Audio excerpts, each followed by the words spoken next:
అంటే మాసం అని చెప్పుకున్నాం కదా. ఈ మాసంలో 2 పక్షాలు ఉంటాయి. ఒకటి శుక్లపక్షము, 2 కృష్ణపక్షము. పక్షం అంటే 15 రోజులు అన్నమాట. అలాగే మాసం తిథుల ప్రకారం వెళ్తుందని కూడా చెప్పాను కదా.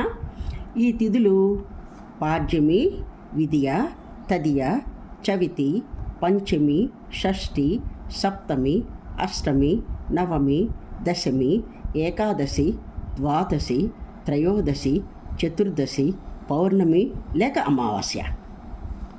ఇప్పుడు ఒక పక్షం మొదలు కాగానే అది పాడ్యముతో మొదలయ్యి చంద్రుడు దినదినాభివృద్ధి చెందుతూ, అంటే రోజు రోజుకి కొంచెం కొంచెంగా పెరుగుతూ పౌర్ణమి వచ్చేటప్పటికి నిండు చంద్రుడిలా ప్రకాశిస్తాడు.